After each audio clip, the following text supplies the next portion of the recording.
Assalamu alaikum dear students, this is lesson 3, the plant world, and this is lecture 2 of lesson number 3.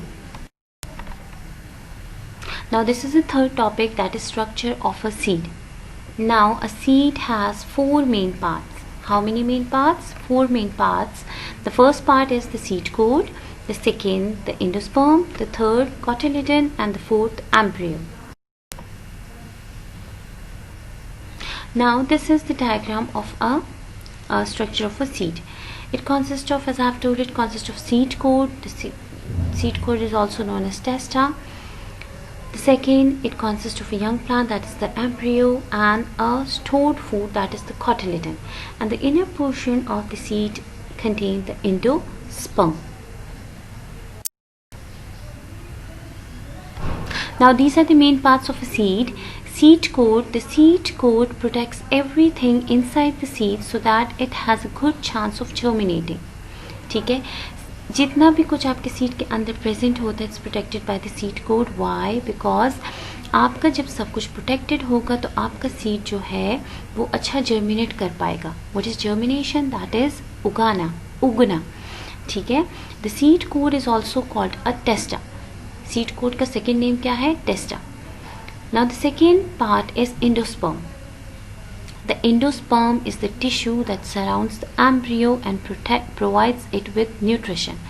अब endosperm वो tissue है जो आपके embryo को surround करता है एंड उसको न्यूट्रिशन प्रोवाइड करता है. उसको न्यूट्रिशन मीन्स उसको फूड प्रोवाइड करता है, नशोनुमा. Now the third part is cotyledon. The cotyledon is a seed leaf that emerges from the seed when it germinates. Cotyledon वो सीड लीव है, वो तब निकलता है, तब इमर्ज करता है सीड से व्हेन इट जर्मिनेट्स, जब वो उगने लगता है या उग जाता है. The fourth part is embryo. The embryo is where life starts within the seed. जब लाइफ स्टार्ट होती है सीड में, it's because of the embryo. Embryo की वजह से life starts within the seed. Now monocots and dicots.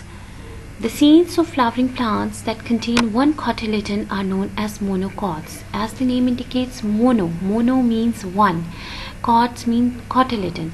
So those seeds of flowering plants that contain only one cotyledon, they are known as monocots or monocotyledons.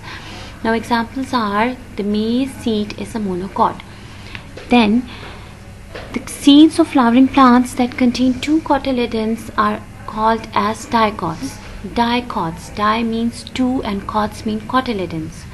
The seeds of flowering plant, वो seeds flowering plant के जिनमें two cotyledons होते हैं, they are known as dicots. Now example is, the bean seed is a dicot. Now here are some examples of monocot and dicot. As you can see in the diagram, the first diagram is about monocotyledon. It's diagram of a corn. The second diagram is about dicotyledon, that is a bean. So you can see here 1 2 3 4 5 is written, and at the below the clues are given. ठीक है, आपको दिया हुआ है कि 1 में क्या है, 2 में क्या है, 3 में क्या है, 4 में क्या है. अब आप जब मोनोकोटिलेडन को देखते हैं, कॉर्न को, तो 1 आपके पास लिखा हुआ है. सो 1 पे आप देखो what's written, it's first true leaf. ठीक है. 2 पे आप देखो, so it's a seed coat. 3 पे आप देखो, इट्स अ एंडोस्पर्म. नंबर 4 पे आप देखो तो it's a single cotyledon. So it means that it's a monocot.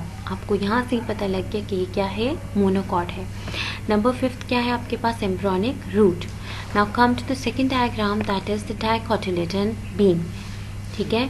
सो आप देख सकते हो, नंबर 1 पे आपके पास क्या है, फर्स्ट ट्रू लीव. नंबर 2 पे आपके पास सीड कोट है. नंबर 3 पे आपके पास एंडोस्पर्म है. एंड नंबर 6 पे अगर आप देखें, so it's written 2 cotyledon. It means that 2 cotyledons are present, so it means that it's a dicot, or you can call it a dicotyledon. Now topic number 4 is germination of seed. Seeds कैसे उगते हैं? The process which involves a seed becoming a plant is known as germination. वो process जिसमें seed जो है वो plant में बड़ा हो जाता है या seed से plant बनता है, सो उस process को हम क्या बोलते हैं, germination.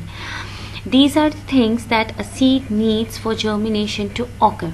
ठीक है, अब जर्मिनेशन, सीड की जर्मिनेशन के लिए कौन कौन सी चीज़ें चाहिए होती हैं? That are water, oxygen, light and heat. Now this is your homework task. Question number 1. Draw the structure of a seed. Also write the functions of its main parts. Solve unit 3 in your science skill book.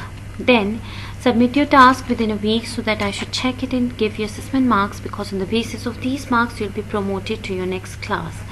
Thanks, dear students.